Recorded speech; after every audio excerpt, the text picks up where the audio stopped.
বিসমিল্লাহির রহমানির রহিম। আসসালামু আলাইকুম ওয়া রাহমাতুল্লাহি ওয়া বারাকাতুহু। প্রিয় সপ্তম শ্রেণীর শিক্ষার্থীবৃন্দ, তোমরা সবাই কেমন আছো?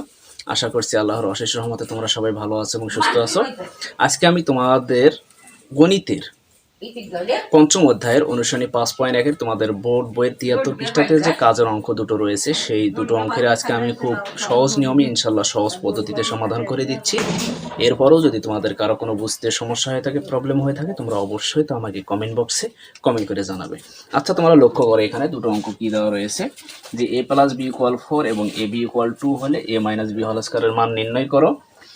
2 নম্বরে a minus 1 divided a equal 5 হলে দেখাও যে a square plus 1 divided a square equal কত, 27। তোমরা জানো মান নির্ণয় করো, যে প্রমাণ করো, যে দেখাও যে এই ধরনের অঙ্কের ক্ষেত্রে কি করতে হয়, অনুসিদ্ধান্ত প্রয়োগ করে অঙ্কগুলো সমাধান করতে হয়। প্রথমে 1 নম্বরের সমাধানের ক্ষেত্রে তোমরা লক্ষ্য করো এখানে যে কি দেওয়া রয়েছে, দেওয়া আছে তোমরা লক্ষ্য করো এখানে যে দেওয়া আছে কি a প্লাস বি ইকুয়াল কত 4 এবং এ বি ইকুয়াল কি দেওয়া আছে তোমরা লক্ষ্য করো এখানে যে এ বি ইকুয়াল কত 2। কি বলছে, a মাইনাস বি হোল স্কয়ারের মান নির্ণয় করো। এখন কি লিখবো, যে প্রদত্ত রাশি তোমরা লক্ষ্য করো প্রদত্ত রাশি কি দেওয়া রয়েছে, a minus B whole square. তোমাদের বোর্ড বইয়ের 72 পৃষ্ঠাতে দেখবা যে a মাইনাস বি হোল স্কয়ারের অনুসিদ্ধান্ত কি দেওয়া রয়েছে, a মাইনাস বি হোল স্কয়ারের অনুসিদ্ধান্ত কি দেওয়া রয়েছে, a plus B whole square minus কত 4ab। নিশ্চয়ই ইনশাআল্লাহ তোমাদের এই অনুসিদ্ধান্তটা মুখস্থ রয়েছে। কি লিখবো এখানে, a plus B whole square minus কত 4ab। এখন তোমরা লক্ষ্য করো a প্লাস বির একটা নির্দিষ্ট মান কি রয়েছে এখানে 4, কি দেবো 4 এর পাওয়ার কি দেবো square minus 4 into a beta কি আকারে আছে, ইনটু আকারে আছে, গুণ আকারে আছে। a বির একটা নির্দিষ্ট মান কি দেওয়া আছে এখানে 2, কি বসাবো 2। এখন তোমরা লক্ষ্য করো 4 এর উপর স্কয়ার মানে কি, 4 এর উপর স্কয়ার মানে 4 কয়টা আছে, দুটো, 4 ইনটু 4 অর্থাৎ 4 4 16, অর্থাৎ কত হলো 16 হলো। কি লিখবো এখানে, যে 16 অর্থাৎ 16 মাইনাস 4 দুগুণে 8, 16 থেকে 8 বিয়োগ করলে থাকে কত 8। এটাই হচ্ছে কি 1 নম্বর অঙ্কের অ্যান্সার কত 8। নিশ্চয়ই ইনশাআল্লাহ তোমরা এই 1 নম্বর অঙ্কটা বুঝছো। এখন কি করব, যে 2 নং অঙ্কের সমাধান করব। তোমরা লক্ষ্য করো এখানে যে 2 নং অঙ্কটা কি দেওয়া রয়েছে,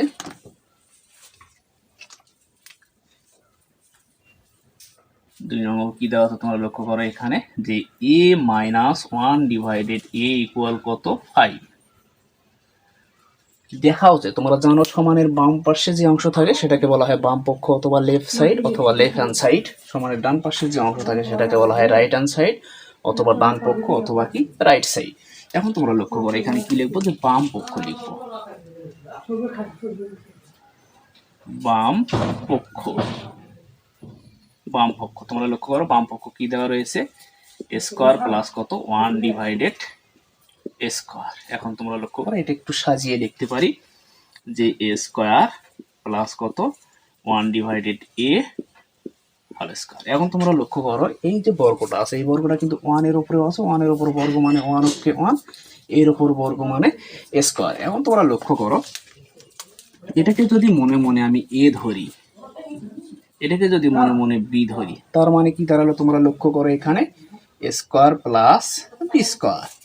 স্কয়ার প্লাস বি স্কয়ারের কয়টা অনুসিদ্ধান্ত দেওয়া রয়েছে তোমাদের বইয়ে, দুটা। তার মানে একটা অনুসিদ্ধান্ত হচ্ছে a plus B whole square minus 2ab square plus B স্কয়ারের আরেকটি অনুসিদ্ধান্ত কি a minus B whole square plus কত 2ab।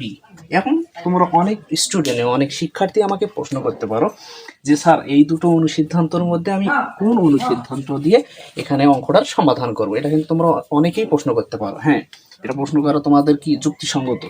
এখন প্রশ্ন হচ্ছে এখানে যেহেতু মাইনাসের মান আছে, যদি মাইনাসের মান থাকে তার মানে মাইনাসের অনুসিদ্ধান্ত প্রয়োগ করতে হবে, যদি প্লাসের মান দেওয়া থাকে প্লাসের অনুসিদ্ধান্ত প্রয়োগ করতে হবে। এখন তোমরা লক্ষ্য করো এখানে a minus 1 divided a equal 5 দেওয়া আছে, তার মানে মাইনাসের মান, তার মানে মাইনাসের a স্কয়ার প্লাস b স্কয়ারের মাইনাসের অনুসিদ্ধান্তটা কি a minus b whole square plus কত 2ab। এখন a বলতে কি লিখবো এখানে তোমরা লক্ষ্য করো, a বলতে কত a মাইনাস b বলতে কত 1 ডিভাইডেড a। আমি কিন্তু বোঝার জন্য এখানে এ বি গুলো লিখছি, তোমরা কিন্তু অবশ্যই পরীক্ষার খাতাতে এগুলো লিখবা না। এখন তোমরা লক্ষ্য করো a minus B whole square plus কত 2। এ বলতে কত তোমরা লক্ষ্য করো, এ বলতে এ, বি বলতে কত 1 ডিভাইডেড এ। বুঝছো ইনশাল্লাহ তোমরা এই পর্যন্ত বুঝছো। এখন তোমরা লক্ষ্য করো এই নিচের এ আর উপরের কি দিলাম কাটা। এখন তোমরা লক্ষ্য করো এ মাইনাস 1 ডিভাইডেড এর মান কত দেওয়া আছে 5, কি বসাবো 5, তারপর কি আছে বর্গ আছে বর্গ প্লাস 2 আছে 2। এখন তোমরা লক্ষ্য করো 5 এর উপরে বর্গ মানে কি, 5 এর উপরে বর্গ মানে কি 5 ইন্টু কত 5, 5 5 25, 20 কত 5, কি লিখবো এখানে 25 প্লাস 2 আছে প্লাস 2, কি লিখবো 25 আর 2 যোগ করলে কত হয় 27 হয়, 27 হয়। এটাই হচ্ছে কি পক্ষ তোমরা লক্ষ্য করো, এটাই হচ্ছে ডান পক্ষ। কি লিখবো এখানে যে ডান পক্ষ, ডান পক্ষ। এখন কি লিখবো যে সুতরাং বাম পক্ষ সমান ডান পক্ষ, ডান পক্ষ কি হলো দেখানো হলো, দেখানো হলো। নিশ্চয়ই ইনশাল্লাহ তোমরা এই অঙ্কটা বুঝছো। এটারও একটা বিকল্প পদ্ধতি আছে, আমি দুটো নিয়মে অঙ্কটা সমাধান করে দিচ্ছি। তোমাদের যে নিয়মটা ভালো লাগে তোমরা যে নিয়মে অঙ্কটা সমাধান করতে পারবা, ইনশাল্লাহ পরীক্ষার খাতাতে সেই নিয়মে অঙ্কটা সমাধান করিও। এখন আমরা কি করব বিকল্প পদ্ধতি তোমরা লক্ষ্য করো, এখানে এগুলো আমি মিশিয়ে দিচ্ছি। বিকল্প পদ্ধতি,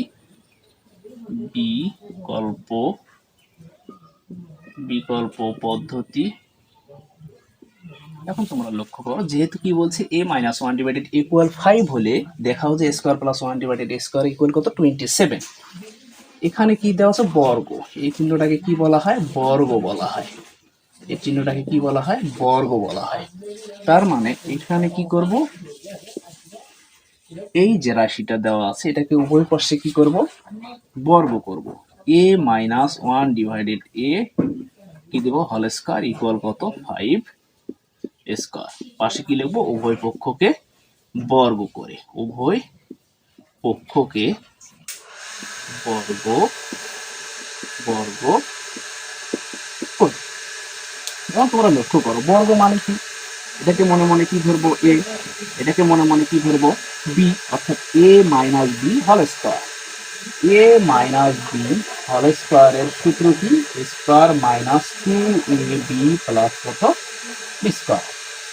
a মাইনাস b হোল স্কয়ারের সূত্র কি স্কয়ার মাইনাস 2ab প্লাস কত b স্কয়ার। এখন তোমরা লক্ষ্য করো a বলতে কত এখানে a স্কয়ার মাইনাস সূত্র কত 2, a বলতে কত a, b বলতে কত 1 ডিভাইডেড a, b বলতে কত 1 ডিভাইডেড a কি দেব হোল স্কয়ার ইকুয়াল 5 এর উপরে বর্গ মানে 5 5 কত হয় 25 হয় 25 হয়। এখন তোমরা লক্ষ্য করো বা স্কয়ার মাইনাস এই উপরের a এবং নিচের কি দিলাম কাটা দিলাম ভাগ করলাম 2 আছে 2 প্লাস 1 এর উপরে বর্গ মানে 1 ওকে 1 এর উপরে বর্গ মানে কি দেব স্কয়ার ইকুয়াল কত 25 বা স্কয়ার প্লাস।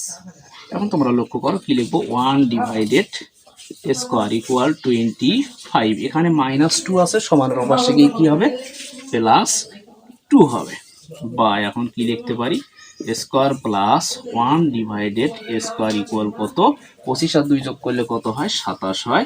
তোমরা লক্ষ্য করো কি বলছে যে square plus 1 divided square equal কত 27। কি লিখতে পারি যে সুতরাং স্কয়ার প্লাস কত 1 ডিভাইডেড স্কয়ার ইকুয়াল কত 27 কি হলো দেখানো হলো। কি লিখতে পারি যে দেখানো হলো। নিশ্চয়ই ইনশাল্লাহ তোমরা এই অঙ্কগুলো বুঝছো। এরপরেও কিন্তু পৃথিবীতে সবার মেধাশক্তি এক না, সবাই যে সমানভাবে অঙ্ক বুঝবে তাও না। তোমরা যারা অঙ্ক বোঝো না যারা পারো না তাদের জন্যই কিন্তু আমার এই ভিডিওগুলো করা। সর্বশেষ কথা হচ্ছে আমার এই ভিডিওগুলো দিয়ে যদি তোমাদের কিঞ্চিত পরিমাণ কোনো উপকারে আসে তোমরা অবশ্যই আমার এই চ্যানেলটাকে লাইক কমেন্ট এবং সাবস্ক্রাইব করো। তোমরা সবাই ভালো থাকো সুস্থ থাকো। আজকের মতো এই পর্যন্ত, আল্লাহ হাফেজ।